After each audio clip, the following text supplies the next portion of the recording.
Jangan duduk dulu, seperti biasa Bapak Ibu kasih salam dulu, kanan kiri 5 orang. Selamat hari Minggu, selamat Tuhan Yesus memberkati, dan saling kenal. Baik.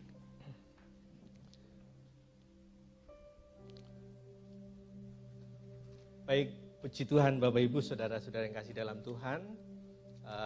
Saya mengucapkan syukur kepada Tuhan masih diberikan kesempatan untuk menyampaikan kebenaran firman Tuhan kepada kita semua yang hadir pada siang hari ini. Bapak Ibu Saudara, kita memasuki semester kedua ya di tahun 2024.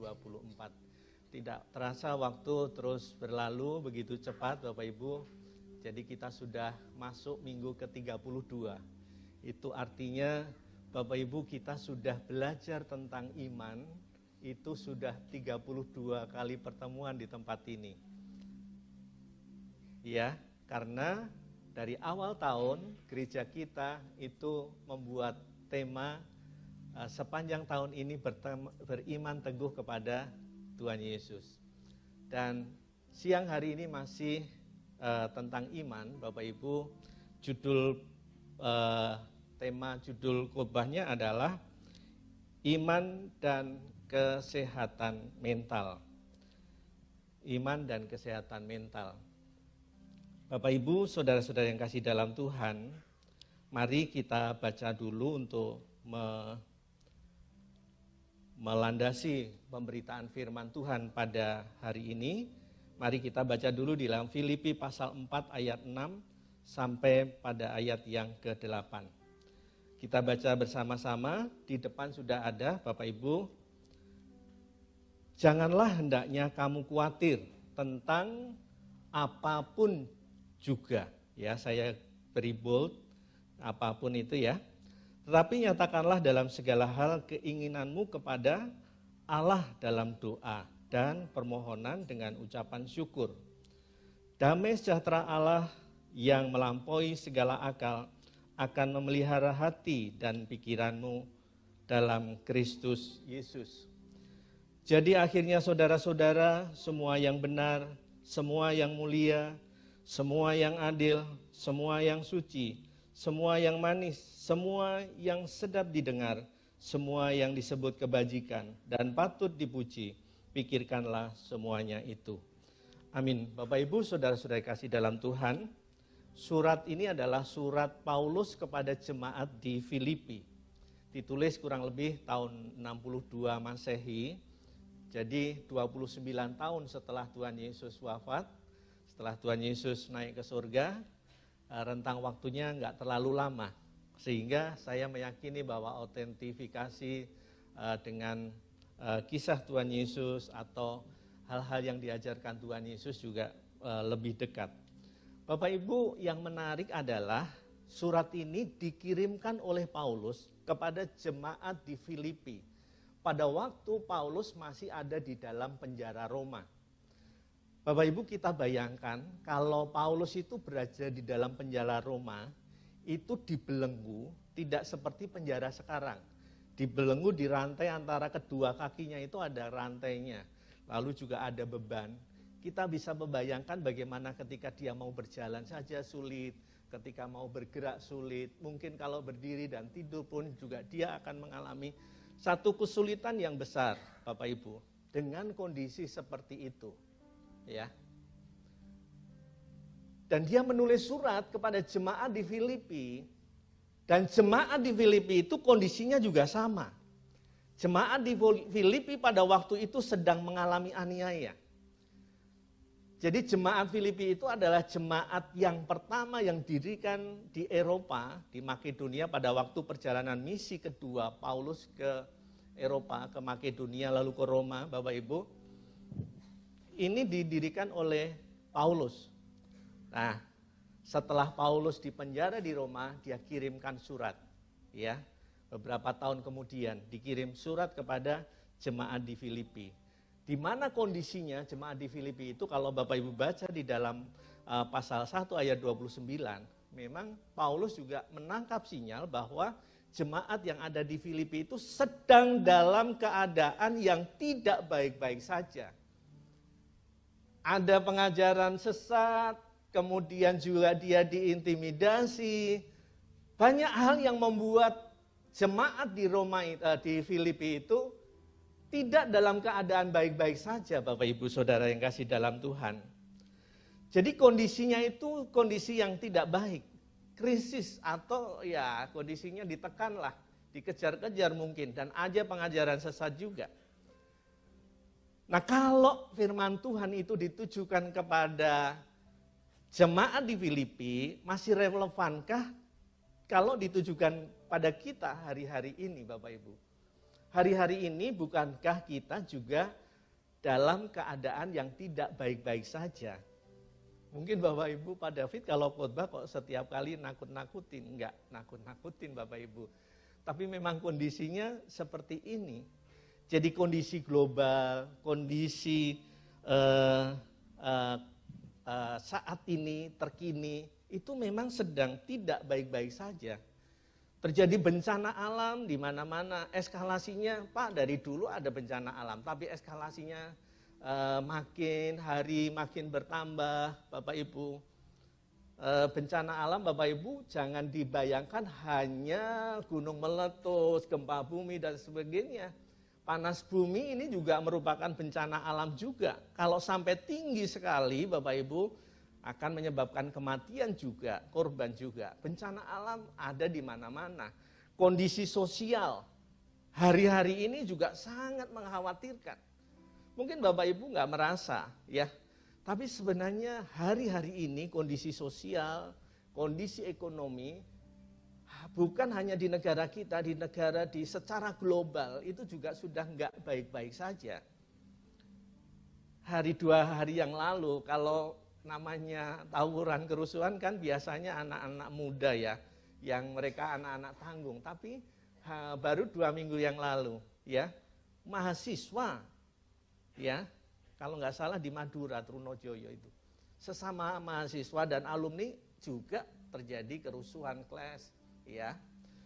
Belum lagi keadaan ekonomi kita, Bapak Ibu. Hari-hari ini mungkin pelaku bisnis dan pelaku usaha, saya tidak tahu ya, tapi beberapa yang saya tanya, Pak, kalau hari-hari gini Pak sulit, uangnya senangnya sedikit.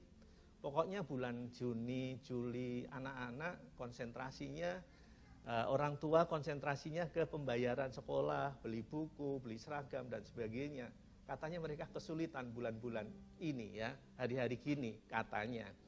Tapi bukan itu saja, saya yakin Bapak Ibu, ke depan kita mesti banyak berdoa juga. Karena saya yakin Bapak Ibu, firman Tuhan sudah jelas bahwa hari-hari kedatangan Tuhan itu semakin mendekat. Boleh tetap ditayangkan saja. Jadi keadaan ekonomi kita secara global, secara nasional juga kita nggak tahu juga. Kemudian secara global, ya kabar-kabarnya juga negara-negara juga mengalami resesi, Bapak Ibu. Belum lagi ada konflik, Bapak Ibu. Konflik peperangan di negara-negara yang ada di Timur Tengah. Kita merasa bahwa hari-hari ini, Bapak Ibu, sebenarnya kita mesti semakin sadar bahwa hari-hari ini adalah hari menjelang kedatangan Tuhan. Saya sempat WA juga, kok perangnya nggak habis-habis ya. Waktu kemarin itu saya pikir 2 bulan selesai. Ya, teman-teman saya yang mau ke Israel itu udah pengen segera ya, udah bisa pergi tapi belakangan udah nggak bisa lagi, malah meluas kemana-mana. Ya, Bapak Ibu. Kerusuhan di Inggris, kerusuhan di Bangladesh, Bapak Ibu, India, semuanya terjadi goncang yang luar biasa, Bapak Ibu. Hari ini kita beberapa bulan lagi, kita juga akan menghadapi pilkada serentak. Ada 32 provinsi, ada 300 kabupaten kota, mengadakan pilihan pilkada serentak, itu juga Bapak Ibu harus kita banyak berdoa juga. Peperangan Bapak Ibu, lalu berita hoax ya, medsos, itu juga menjadi giant killer, menjadi pembunuh raksasa. Sebenarnya kita nggak sadar saja, sebenarnya berita hoax, media sosial itu sudah menjadi pembunuh raksasa buat generasi-generasi ke depan. Kalau kita nggak menyadarinya, Bapak Ibu Saudara. Semalam ketika saya menyiapkan ini, lalu Bu David sempat terlintas ada TikTok. Pak, ini kok ada ya, berani-beraninya ada, ini bukan di luar negeri, di Indonesia. Dia di TikTok itu menampilkan sebuah adegan di mana pria sama, Bapak Ibu, bukan wanita, tapi pria sama pria. Dan itu dipertontonkan di media sosial yang semua orang bisa mengaksesnya dengan bebas. Ini kan benar-benar sebuah krisis dan kemerosotan moral yang luar biasa yang terjadi. Sempat Bapak Ibu saya tadi di belakang sedikit bincang-bincang masalah nilai sosial sama Ko Denis. Saya juga tanggung jawab kita sebenarnya, gereja, tanggung jawab sekolah. Pak Denis menanyakan, karena saya sebagai pendidik, Pak Denis menanyakan seberapa jauh sih Pak tanggung jawab sekolah itu tentang masalah pendidikan karakter anak-anak. Mungkin dalam hati Pak Denis, ini sekolah kayaknya nggak terlalu banyak berperan. Buktinya apa? Banyak terjadi tawuran dan sebagainya. Kalau saya sebagai pendidik, saya juga membela diri juga. Sekolah nggak bisa disalahkan juga, karena secara holistik ketika kita ngajari yang baik, terjun di masyarakat juga seperti itu juga, Bapak Ibu. Jadi ini memang sudah terjadi krisis. Beberapa hari yang lalu saya tanya juga kepada seorang, memang dia pengamat ya, saya tanya, kok perangnya nggak selesai ya? Iya memang harus terjadi di Alkitab, itu memang itu.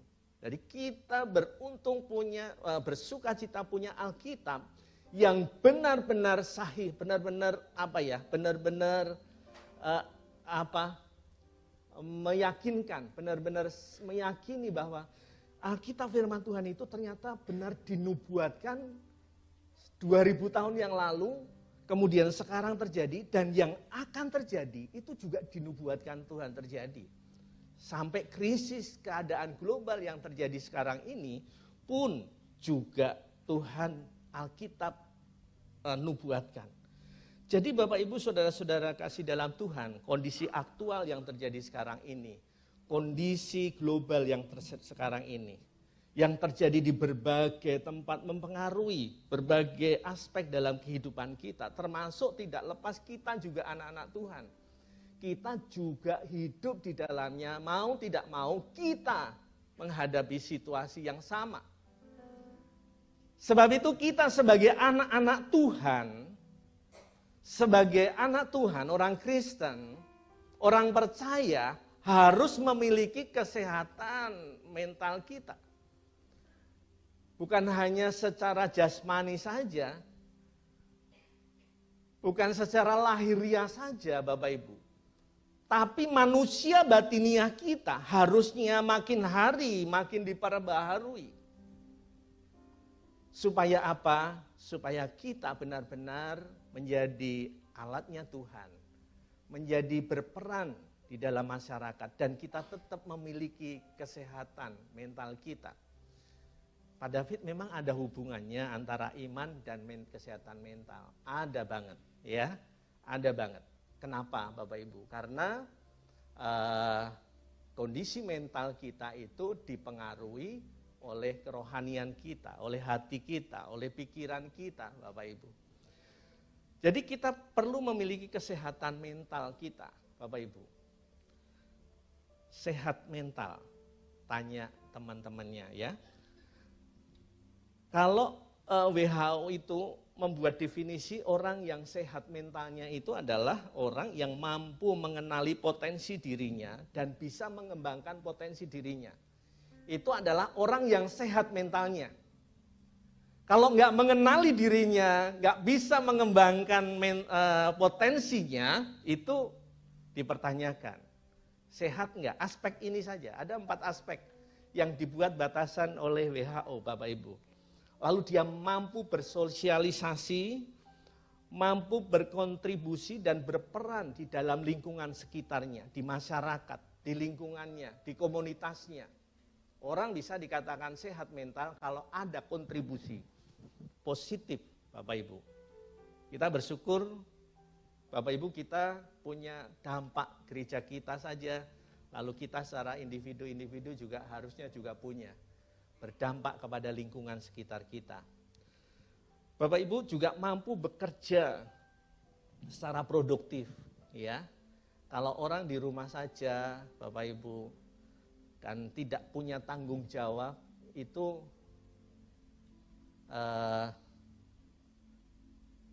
Bapak Ibu kurang sehat mentalnya, ya. Kemudian mampu mengendalikan emosi, mengendalikan stresnya.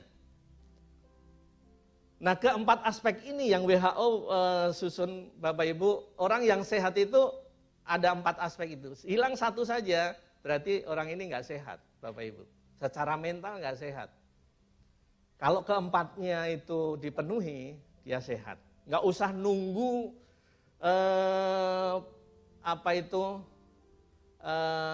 kelainan mental yang ekstrim, ya. Misalnya apa? Beberapa waktu yang lalu kita melihat ada orang pakai mobil bagus, pakai Mercy, ya. Tapi dia pergi ke Alfamart, pergi ke Indomaret, dia ambil apa? Ambil apa? Coklat. Nah, ini termasuk ke dalam kesehatan mental yang terganggu. Ya. Bapak Ibu Saudara, pasti Bapak Ibu bertanya-tanya, saya sehat enggak ya mental saya ya? Iya.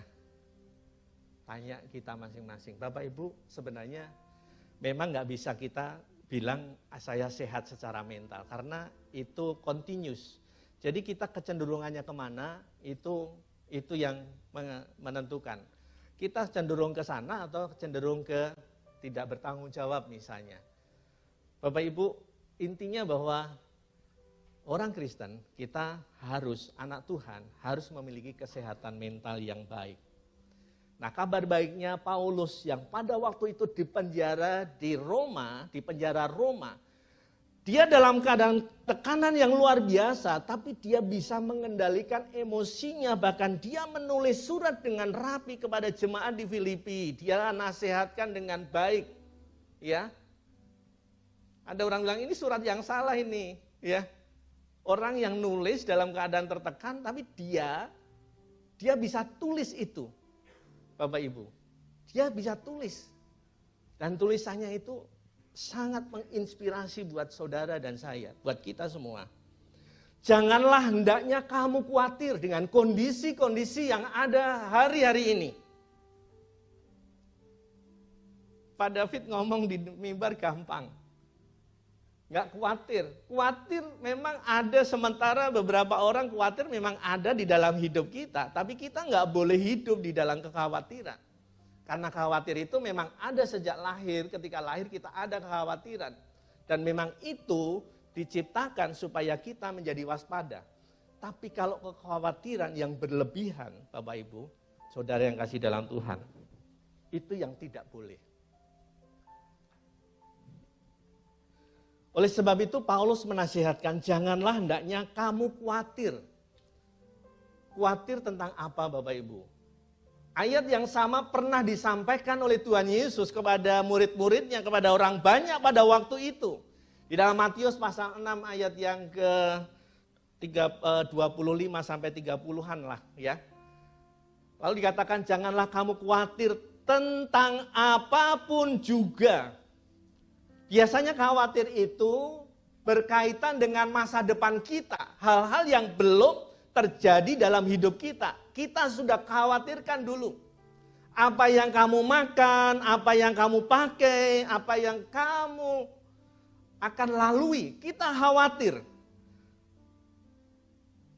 Dan pada umumnya kita punya rasa itu. Masa depan kita, bagaimana nanti pasangan hidupnya, masa depan anak saya, masa depan ekonomi saya, masa depan keluarga saya, usaha saya, dan sebagainya. Banyak orang yang khawatir. Tapi Paulus, Tuhan Yesus menasihatkan kepada saudara dan saya, jangan kamu khawatir. Tentang apapun juga, tidak ada yang harusnya kita khawatirkan di dalam Tuhan. Tapi ada berikutnya. Tetapi nyatakanlah dalam segala hal keinginanmu kepada Allah dalam doa, Bapak Ibu. Dan permohonan dan ucapan syukur. Ada 3 pilar yang bisa membuat kita tidak khawatir, yaitu doa, permohonan, dan ucapan syukur ketika kita datang kepada Tuhan. Bapak Ibu, saudara-saudara yang kasih dalam Tuhan, khawatir itu tidak dosa, ya. Tapi kalau hidup di dalam kekhawatiran, bisa mendorong kita ke dalam perbuatan-perbuatan yang dosa, Bapak Ibu. Banyak orang khawatir lalu dia bunuh diri. Banyak orang khawatir tentang masa depan ekonominya sehingga dia nipu, dia membunuh, dia mencopet dan seterusnya.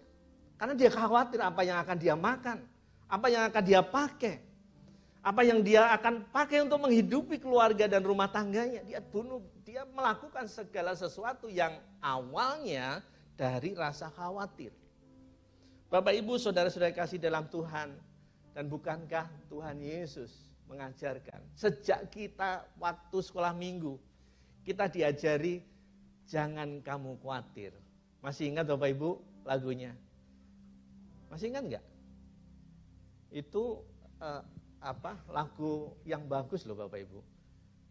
Coba, jangan kamu khawatir. Bisa enggak ya? Masih ingat enggak?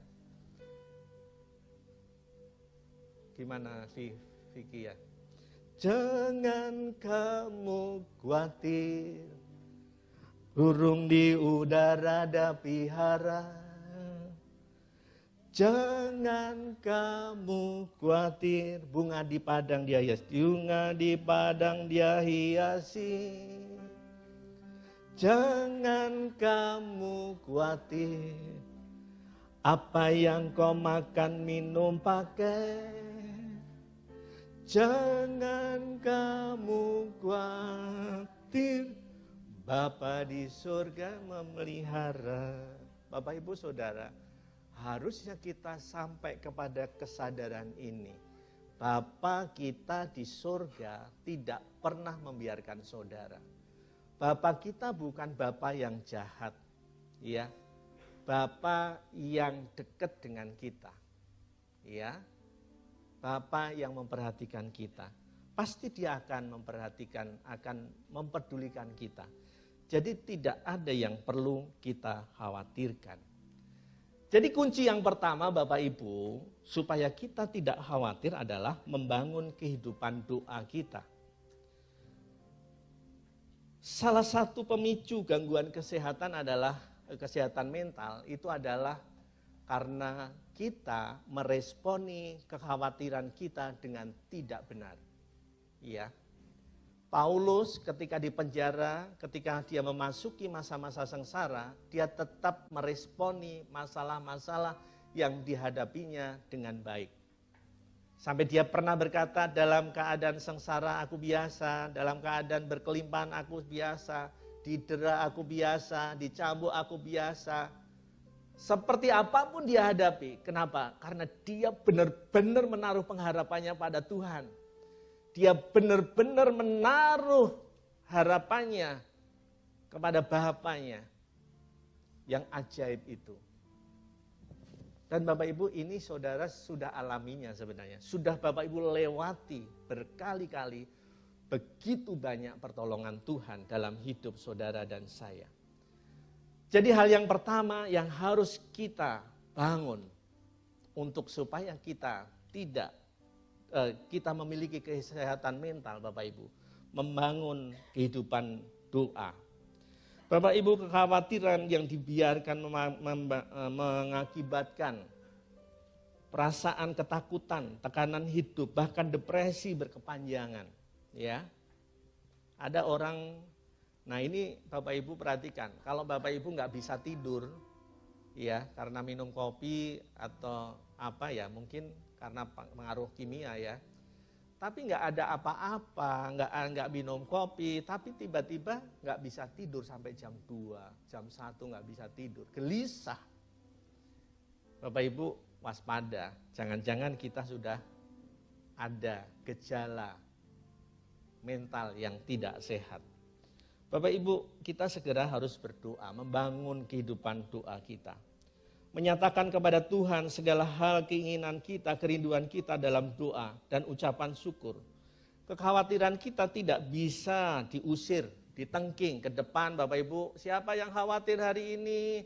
Angkat tangan, maju ke depan, ditengking, didoakan, lalu Bapak Ibu tumbang. Sampai di rumah khawatir lagi. Gak bisa Bapak Ibu. Jadi Bapak Ibu, apa yang harus kita lakukan? Kita harus serahkan kekhawatiran kita kepada Tuhan. Petrus pernah menulis surat. Ya. Dia berkata begini, serahkanlah segala kekhawatiranmu kepadanya, sebab ia memelihara kamu. Bapak Ibu, seorang Petrus, Bapak Ibu menulis surat ini. Dalam hati saya bertanya, Petrus, ngapain kamu nulis kayak gitu? Orang kamu dulu juga pernah khawatir, pernah takut. Petrus pernah takut masuk aniaya, lalu dia menyangkal Yesus. Petrus pernah juga jadi pecundang, meresponi kondisi kekhawatirannya. Tapi setelah Petrus diurapi Tuhan, dipenuhi dengan kuasa Roh Kudus, dia menguatkan jemaat. Dia penuh dengan keberanian. Memasuki masa aniaya pun dia tidak pernah takut. Petrus dipenjara, Petrus menghadapi pemuka-pemuka agama, bahkan dia memberitakan Injil Tuhan. Dan Petrus menasihatkan pengalamannya itu kepada saudara dan saya. Serahkanlah segala kekhawatiranmu kepadanya, sebab ia akan memelihara kamu. Bapak Ibu Saudara, saya pernah sering khawatir Bapak Ibu. Pada waktu saya dipindahkan tempat tugas Bapak Ibu. Di satu tempat yang memang tugas saya sebelumnya itu bagus ya. Dan tempat tugas yang berikutnya itu kurang bagus Bapak Ibu. Ya. Taruhlah kalau di daerah kota kemudian ditaruh di daerah desa, pasti agak beda. Dalam hati saya khawatir sebenarnya, tapi saya serahkan kepada Tuhan. Dan itu bukan hanya sekali, beberapa kali. Ternyata Tuhan nggak biarkan. Saya pikir nanti saya kalau di sana pasti lebih sengsara, saya lebih menderita. Enggak Bapak Ibu, ternyata Tuhan tetap pelihara dari hari ke hari dan sampai hari ini ada di hadapan Bapak Ibu Saudara. Saya masih ada bersama-sama kita, bersama-sama dengan Tuhan. Jadi nggak usah khawatir, kita serahkan saja kepada Tuhan segala sesuatunya. Yang pertama, kita harus membuat pilar atau membangun kehidupan doa kita, Bapak Ibu. Yang kedua, Bapak Ibu, supaya kita memiliki kesehatan mental yang bagus, kita harus punya iman yang kuat juga, Bapak Ibu. Ya, iman datang dari pendengaran, pendengaran akan firman Tuhan. Roma pasal 10 ayat 17 kalau nggak salah ya. Ya, akan firman Tuhan. Bapak Ibu, yang berikutnya, yang kedua, bagaimana supaya kita memiliki kesehatan mental dalam hidup kita. Memiliki damai sejahtera. Yang kedua, memiliki damai sejahtera Kristus. Memiliki damai sejahtera Allah dalam hidup saudara dan saya. Manusia mencari cara untuk merawat kesehatan mentalnya dengan berbagai cara. Healing tahu, jalan-jalan lah ya. Healing, kemudian yoga, meditasi, apalagi ngopi dan seterusnya ya. Minum minuman keras, drug ya, obat terlarang. Dia cari seolah-olah supaya dia relaks ya. Tapi ternyata itu semua hanya sesaat saja, Bapak Ibu. Semua ternyata solusi hanya sementara saja. Setelah nonton bioskop pulang juga gelisah lagi, Bapak Ibu. Jadi Bapak Ibu, Tuhan Yesus pernah menasihatkan kepada murid-muridnya. Sebelum dia naik ke surga, dia berkata, damai sejahteraku sendiriku berikan kepadamu. Damai sejahteraku, Tuhan Yesus berkata seperti itu. Damai sejahteraku, ku berikan kepadamu. Dan ini Bapak Ibu harus diterima dengan iman. Kalau Tuhan sudah beri itu kepada saya harus terima dengan iman. Damai sejahtera Kristus itu menguasai hati dan pikiran saya. Bapak Ibu Saudara. Itu akan melampaui akal kita, segala akal. Damai sejahtera Allah yang melampaui segala akal dan pikiran itu akan memelihara hati dan pikiranmu dalam Kristus Yesus. Bapak Ibu Saudara yang kasih dalam Tuhan, dengan cara bagaimana Bapak Ibu? Tentu Bapak Ibu, kita semakin dekat sama Tuhan. Ayat 7 ini mengajari kepada kita Bapak Ibu, kepada saudara dan saya, ya, bahwa damai sejahtera, bahasa Ibraninya itu shalom. Shalom itu bukan sekedar hanya damai biasa. Shalom itu di luar, di dalam semuanya damai. Irene, bahasa Yunaninya. Shalom yang sejati dari Tuhan. Tidak ada peperangan, tidak ada, dan ini belum benar-benar terjadi. Tapi akan dinyatakan dan akan digenapi pada waktu kedatangan Tuhan, itu benar-benar shalom, Bapak Ibu. Bapak Ibu Saudara yang kasih dalam Tuhan, dan shalom itu, damai sejahtera itu hanya berasal dari Tuhan. Di luar Tuhan tidak ada damai sejahtera.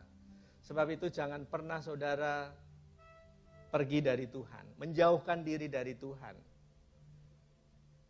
Damai sejahtera itu akan diberikan kepada saudara dan saya ketika iman kita semakin hari semakin bertumbuh. Iman kita semakin hari semakin bertumbuh dengan cara apa, Bapak Ibu? Tadi saya katakan bahwa iman itu datang dari pendengaran. Pendengaran akan firman Tuhan. Dan pendengaran akan firman Tuhan itu akan menguasai hati kita, akan menguasai pikiran kita. Sehingga kita melakukan tindakan-tindakan yang benar juga sesuai dengan firman Tuhan. Bapak Ibu Saudara-saudara yang kasih dalam Tuhan. Dengan demikian, maka kita memiliki kesehatan mental yang makin hari makin baik. Bapak Ibu, kita semua, saya mengakui Bapak Ibu, saya pun juga belum sempurna. Artinya kesehatan mental saya juga belum baik-baik amat Bapak Ibu. Ya. Saya pernah parkir kemudian tutup pintu, kunci mobil, lalu saya pencet alarm titit. Udah tertutup kan Bapak Ibu? Udah terkunci ya. Saya udah jalan 10 meter atau 15 meter. Udah saya kunci belum ya? Saya balik lagi ya. Dan ini dialami oleh Bapak Ibu juga. Udah tutup pintu kamar mandi, balik lagi. Udah saya tutup belum ya? Itu gangguan mental loh Bapak Ibu. Ya. Jadi kita nggak usah sombong-sombong, mental saya bagus kok. Itu gangguan mental juga Bapak Ibu. Saya pernah, saya juga alami Bapak Ibu. Ya, itu ya. Jadi supaya kita punya kesehatan mental yang terjaga, terpelihara, mari kita jaga persekutuan kita dengan Tuhan. Kita terus firman Tuhan kita baca, kita renungkan Bapak Ibu. Di dalam kebaktian seperti ini, di dalam komsel, dalam keluarga kita, dalam keseharian kita, firman Tuhan itu akan terus membentuk hati kita. Membentuk hati kita. Karena apa? Di dalam Yohanes pasal, saya lupa ya, pasal 6 ayat 38 atau 56 kalau nggak salah ya. Firman Tuhan itu adalah roh dan hidup. Jadi ketika Bapak Ibu baca, itu hidup Bapak Ibu. Masuk dalam hati kita, itu hidup menghidupi kita. Dan itu bekerja dalam hidup kita, Bapak Ibu. Orang yang, bos saya pernah, kalau kamu mau pinter, baca Amsal sesuai dengan tanggalnya. Ya, ini Pak Hengki ini suka baca Amsal ya. Sesuai dengan tanggalnya. Tanggal sekarang tanggal 1, baca Amsal 1. Ya, besok tanggal 2, bukan jimat Bapak Ibu, tapi firman Tuhan itu memang hidup. Dan karena firman itu memang Allah sendiri. Pada mulanya adalah firman dan firman itu bersama-sama dengan Allah. Yohanes 1 ayat 1. Bapak Ibu, hati kita baik, pikiran kita baik. Roh, jiwa, tubuh kita akan terpelihara sempurna. Bapak Ibu, saudara-saudara yang kasih dalam Tuhan, Tuhan yang menyediakan damai sejahtera itu. Yesaya pasal 26 ayat 12. Kemudian Yohanes pasal 14 ayat 27. Damai sejahtera aku sendiri ku tinggalkan kepadamu. Ya, ku berikan kepadamu, dan apa yang ku berikan kepadamu tidak seperti yang diberikan oleh dunia. Bapak Ibu, ini luar biasa. Dunia menawarkan kebahagiaan, sukacita, tapi itu semuanya semu. Semuanya semu, hanya sementara. Ya. Saudara bisa jalan-jalan ke Eropa, jalan-jalan ke Asia, ke 5 benua sekalipun Bapak Ibu. Tapi itu tidak akan membuat Bapak Ibu damai sejahtera yang sejati. Bapak Ibu punya hobi apa?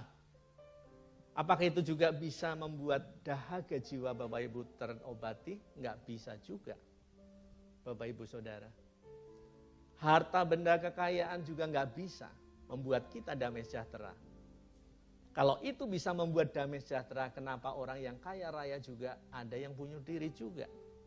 Ada yang stres, ada yang gila, dan seterusnya. Bapak Ibu Saudara-saudara yang kasih dalam Tuhan, mari kita benar-benar terus merenungkan firman Tuhan supaya firman Tuhan itu hidup dalam kehidupan kita, kehidupan saudara dan saya. Yang ketiga Bapak Ibu, yang terakhir. Jadi akhirnya di dalam Filipi pasal 4 ayat yang ke-8, jadi akhirnya saudara-saudara, semua yang benar, semua yang mulia, semua yang adil, semua yang suci, semua yang manis, semua yang sedap didengar, semua yang disebut kebajikan dan patut dipuji, pikirkanlah semuanya itu, Bapak Ibu. Mari Bapak Ibu, apa yang dinasihatkan Paulus kepada jemaat di Filipi, pasti ini sudah dipraktekkan dulu oleh Paulus. Paulus di penjara itu sudah praktekkan ini.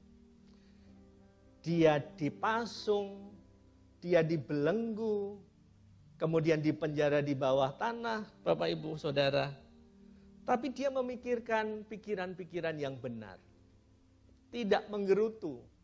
Mungkin secara manusia, Bapak Ibu, dia bisa komplain sama Tuhan.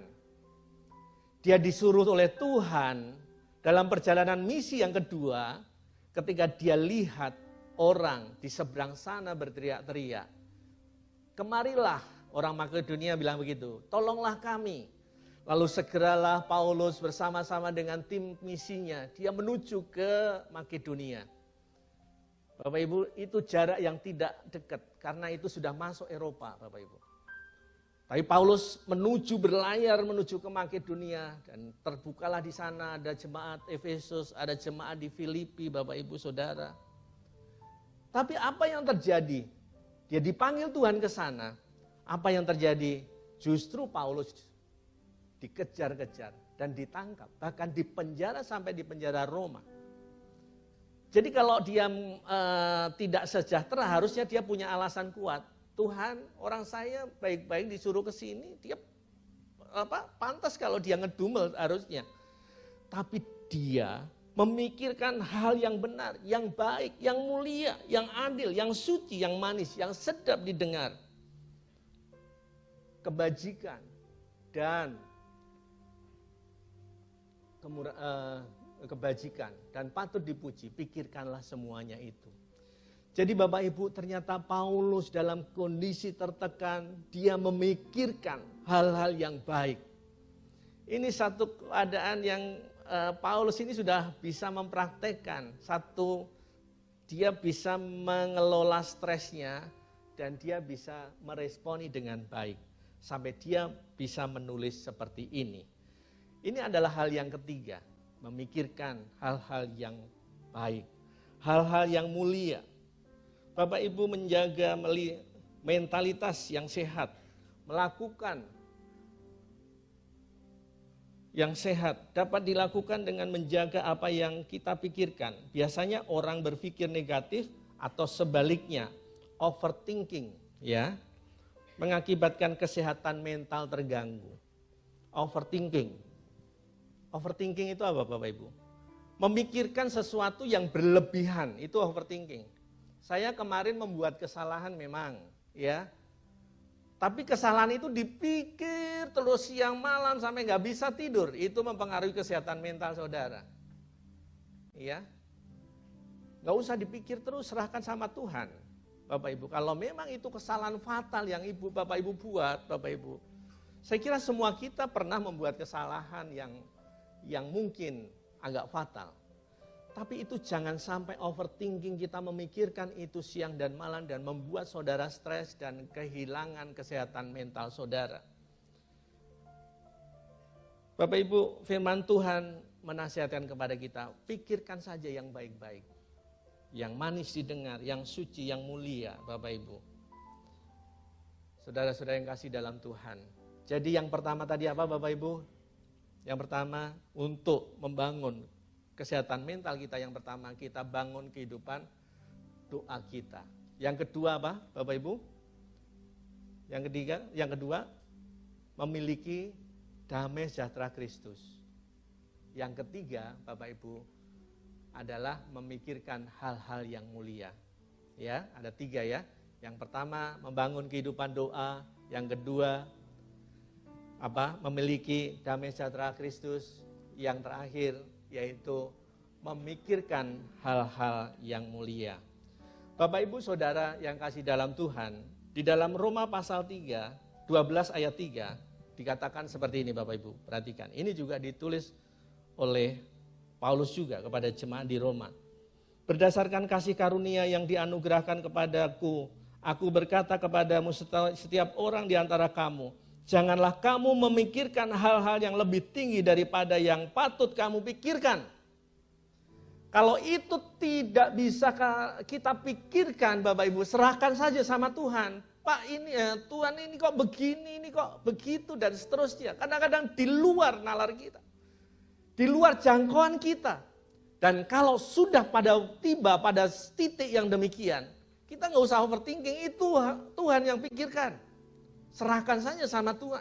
Apapun juga Tuhan Yesus katakan. Serahkanlah kekhawatiranmu itu kepada Tuhan. Bapak Ibu, saudara-saudara kasih dalam Tuhan. Jangan memikirkan hal-hal yang lebih tinggi. Tetapi hendaklah kamu berpikir begitu rupa sehingga kamu menguasai diri. Menurut ukuran iman yang dikaruniakan Allah kepadamu. Bapak Ibu Saudara yang kasih dalam Tuhan, jika pikiran diarahkan kepada apa yang benar, mulia, suci, manis, kita akan menjaga dari pikiran-pikiran negatif. Bapak Ibu, Roma pasal 12 ayat 3 menegaskan tentang apa selayaknya kita pikirkan. Tidak melebihi kapasitas kita sehingga mentalitas kita menjadi terganggu. Bapak Ibu Saudara, hari ini Tuhan menasihatkan satu yang luar biasa. Yang terakhir Bapak Ibu. Yang terakhir ini Bapak Ibu, Paulus juga menuliskan sesuatu yang luar biasa. Yuk kita baca bareng-bareng. Roma pasal 12 ayat yang kedua. 2, 3. Janganlah kamu menjadi serupa dengan dunia ini, tetapi berubahlah oleh pembaruan budimu, sehingga kamu dapat membedakan manakah kehendak Allah, apa yang baik, yang berkenan kepada Allah, dan yang sempurna. Amin. Bapak Ibu, saudara-saudara yang kasih dalam Tuhan, Paulus menasihatkan kepada saudara dan saya, kepada jemaat di Roma pada waktu itu, Janganlah kamu serupa dengan dunia ini. Bapak Ibu paham nggak ini? Jangan kamu serupa dengan dunia. Sudah Pak, saya sudah nggak serupa dengan dunia. Karena dunia main judi, saya nggak main judi. Dunia main perempuan, saya nggak main perempuan. Dunia main laki-laki, saya nggak main laki-laki. Dunia korupsi, saya nggak korupsi. Sudah itu sudah, saya nggak serupa lagi dengan mereka Pak. Apakah seperti itu Bapak Ibu? Iya, itu bagus. Dunia minum-minuman keras, saya nggak minum-minum. Dunia mabuk, saya nggak mabuk. Dan seterusnya. Apakah itu yang Tuhan maksud dalam ayat ini Bapak Ibu?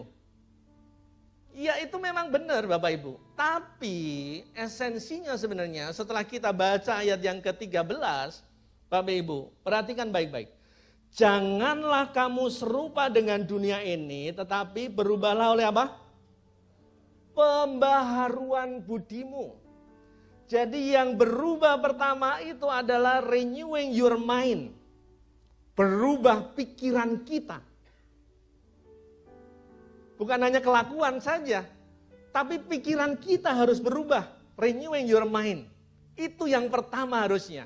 Seorang anak Tuhan harus punya dasar pemikiran yang berbeda dengan orang-orang dunia. Orang dunia mungkin mata ganti mata, ya.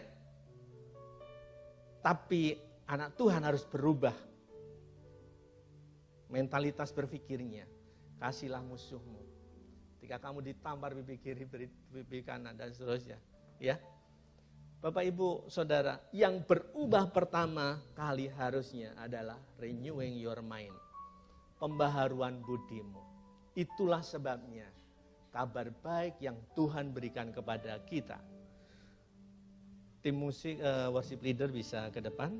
Kita akan akhiri. Bapak Ibu Saudara yang kasih dalam Tuhan, hanya dengan pembaharuan budi kita, pemikiran kita, renewing your mind, kita akan menjadi semakin hari semakin berkenan kepada Tuhan. Bapak Ibu saya undang bangkit berdiri dengan sikap doa Bapak Ibu. Mari kita renungkan firman Tuhan pada siang hari ini.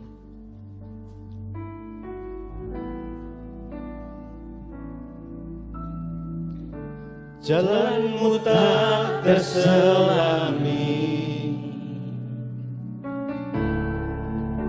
oleh setiap hati kami. Bapak Ibu angkat tangan saudara. Namun satu hal ku percaya, Tanda saudara percaya kepada Tuhan, ada rencana yang indah